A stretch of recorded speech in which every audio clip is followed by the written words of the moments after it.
Magandang araw mga bata. Tayo na ngayon ay tutungo sa Aralin 5, sa Araling Panlipunan. Ang ating tatalakayin sa araw na ito ay tungkol sa mga paniniwala, tradisyon at kagawiang panlipunan ng sinaunang Pilipino. Pananampalataya ng sinaunang Pilipino. Ano-ano nga ba ang mga pananampalataya na nakagisnan ng ating mga sinaunang ninuno? Ito ay ang paniniwalang animismo. Ang ganitong uri ng pananampalataya ay may kaugnayan sa pagsamba sa kalikasan o mga bagay sa kalikasan gaya ng araw, bituin, puno, hayop at iba pa. Naniniwala rin ang ating mga ninuno na ang pinakamakapangyarihang Diyos ay si Bathala. Sumasamba rin sila sa mga tinatawag na anito sa mga Tagalog o diwata sa mga taga-Visayas. Nag-aalay sila ng mga panalangin at pagkain upang mapagbigyan ang kanilang mga kahilingan at magkaroon ng masaganang buhay.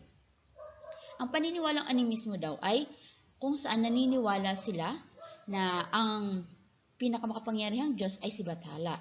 At nagsumasamba sila sa mga nakikita nila sa kalikasan katulad ng araw, bituin, puno at iba pa. At nagkakaroon din sila ng nag-aalay sila ng panalangin na kung saan kapag nag-aalay sila ng panalangin, ang kahilingan daw nila ay matutupad at magkakaroon sila ng magandang buhay. Narito ang mga anito o diwatang kanilang sinasamba, katulad ni Eyadanale, Diyos ng Agrikultura; Sidapa, Diyos ng Kamatayan; Balangaw, Diyos ng Bahaghari; Mandarangan, Diyos ng Digmaan; Agni, Diyos ng Apoy; Magyakwayen, Diyos ng Ibang Mundo; Lalahon, Diyos ng Pag-aani; Diyan Masalanta, Diyos ng Pag-ibig; Dallang, Diyos ng Kagandahan; at Kedol, Diyos ng Kidlat. So ito ang mga pangalan ng mga Diyos na noong mga sinaunang panahon pa ng ating mga ninuno. Pananampalatayang Islam. Ito ay isang uri ng paniniwalang monoteismo na nangangahulugang pananampalataya sa iisang Diyos. So yung pananampalatayang Islam daw, ito ay paniniwalang monoteismo na kung saan ang ibig sabihin ay pananampalataya sa iisang Diyos. Ang salitang Islam ay nangangahulugang pagsuko sa kagustuhan ng Diyos na si Allah. So ang ang pananampalatayang Islam ay naniniwala sila na ang kanilang Diyos ay nagngangalang Allah. Ito ay may 5 haligi. Okay. Una, Shahada. Ito ay paniniwalang walang ibang Diyos kundi si Allah at si Muhammad ang propeta ng Diyos. So, itong unang haligi na kung saan Shahada, so naniniwala sila na ang kanilang Diyos daw ay si Allah at si Muhammad naman ang propeta ng Diyos. Pangalawa, Salat.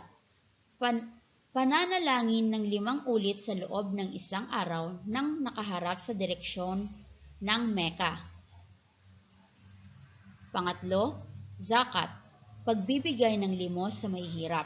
Pang-apat, Saum, pag-aayuno mula sa pagsikat ng araw hanggang sa paglubog nito sa buwan ng Ramadan. Pang-5, Hajj, ang paglalakbay sa lungsod ng Mecca 1 beses man lamang sa kanilang buhay. Ito ay ang 5 haligi ng Islam.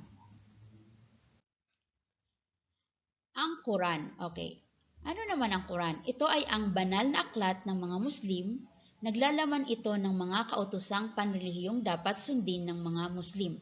So kung sa atin, sa ibang mga relihiyon, meron silang aklat, katulad na naman ng Katoliko, so meron silang tinatawag na Biblia.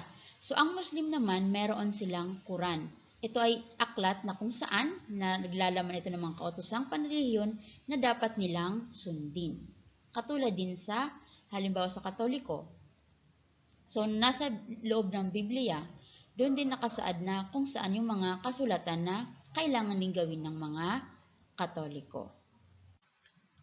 Pagla paglaganap ng relihiyong Islam sa iba't ibang bahagi ng bansa. So, paano nga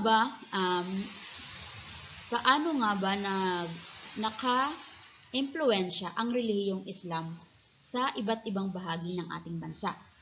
Sinasabing isang Arabing scholar na nagngangalang Sharif Makdum ang pinaniniwalaang nagsimula ng pundasyon ng Islam sa Malaysia noong kalagitnaan ng ika-14 na siglo. Noong 1380 ay nagpunta siya sa Sulu at dito itinuro ang mga aral ng Islam. So, sinasabing ang isang Arabing scholar na si Sharif Makdum, siya ang nagsimula, pumunta siya sa Sulu at ipinalaganap niya ang relihiyong Islam. Noong 13, si Raja Baginda, isang pinuno sa Minangkabau, Sumatra, ay dumating sa Sulu kasama ang kanyang mga mandirigma. So, pagkatapos ng pagdating ni Sharif Makdum, ito namang si Raja Baginda ay pumunta rin sa Sulu na kung saan ipinalaganap din nila ang relihiyong Islam. Ang sumunod naman na dumating ay si Abu Bakar noong 1450. Nagpakasal siya sa anak na babae ni Raja Baginda na si Paramisuli. Siya ang nagtatag ng sultanato sa Sulu at kinilala bilang unang sultan ng lugar. Namatay siya noong 1480 matapos mamuno ng 30 taon. At ang sumunod naman sa kanya ay si Sharif Kabungsuan mula sa Johore, Malaysia, kasama ang kanyang mga tauhang nagpalaganap ng Islam sa Maguindanao noong 1475. Nakahikayat sila ng maraming tribong yumakap sa Islam at nagpakasal siya kay Putri Tuninya, isang katutubong prinsesa. Siya naman ay nagtayo ng pamahalaang sultanato sa Maguindanao. Dahil dito ay lalong lumaganap ang Islam maging sa ilang bahagi ng Visayas. Naging mabagal lamang ang paglaganap nito nang dumating ang mga Espanyol sa bansa noong ika-16 na siglo. Nung panahong yon, nang dumating na yung mga Espanyol, kasi yung mga Espanyol meron din silang relihiyon na ipinakalat sa ating bansa. So, nang dumating yung mga Espanyol, yung relihiyong Islam, humina sila. Kumbaga, yung panibagong relihiyon, yun na yung niyakap ng ating mga sinaunang ninuno. Masasalamin ang pagiging masining ng mga Pilipino noon sa kanilang kagamitan, sandata, tahanan at iba pang uri ng sining at arkitektura. So noong panahon pala, meron na din silang mga iba't ibang sining at arkitektura na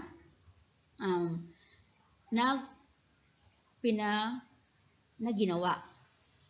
May iba pang paniniwala ang mga sinaunang Pilipino nagsilbing gabay sa kanilang pang-araw-araw na pamumuhay, gaya ng paniniwala sa pamahiin, anting-anting at mga kababalaghan. So yung mga sinaunang Pilipino noon ay naniniwala sa mga pamahiin, mga superstitious belief or mga anting-anting tulad ng mga kwintas, pulseras, at naniniwala sila sa mga kababalaghan, yung mga halimbawa yung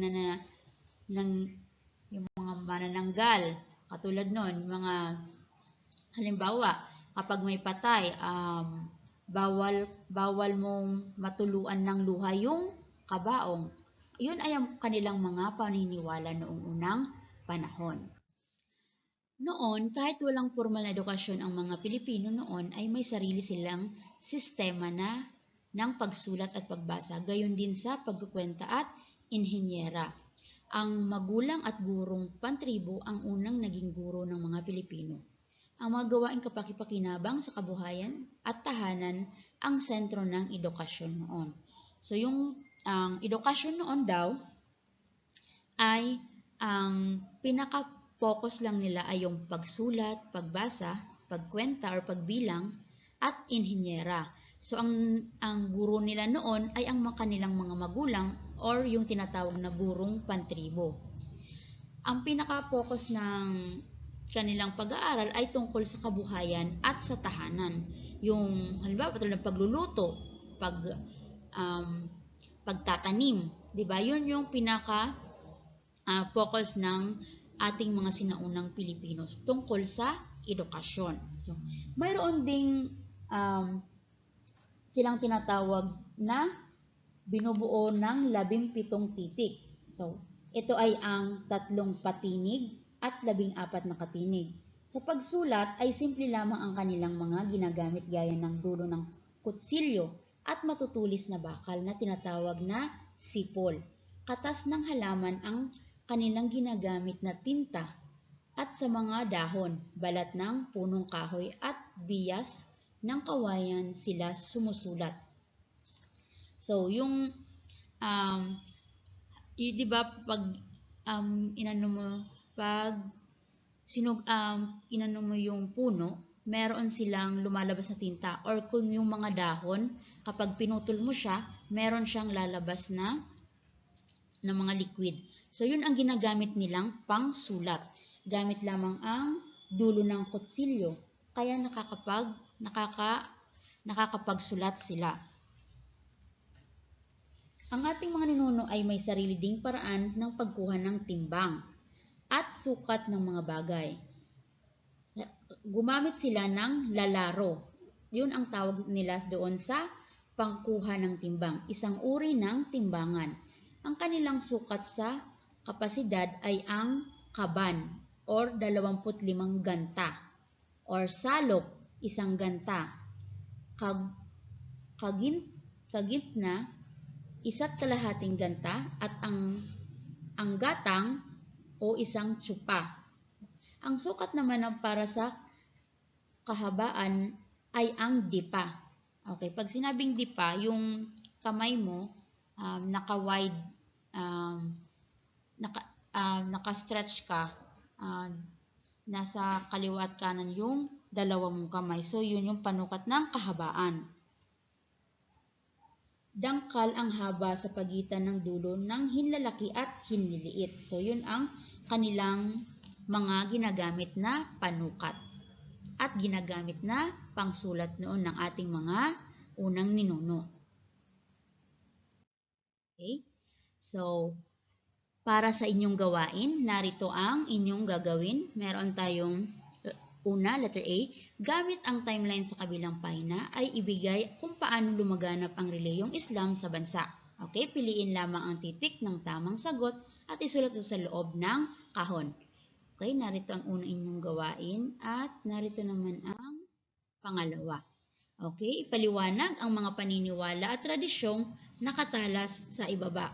Pagkatapos ay magbanggit ng impluwensyang nito sa pang-araw-araw na buhay ng mga Pilipino. Okay. Merong 5 na paniniwalang animismo.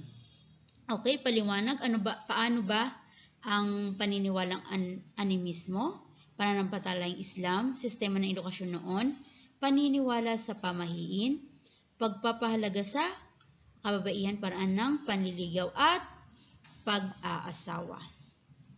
Okay. Maaari nyo din tingnan ang inyong aklat sa pahina simula pahina 77 at hanggang 66. So makikita nyo ang naroon ang inyong gawain. Yun lamang po. Maraming salamat.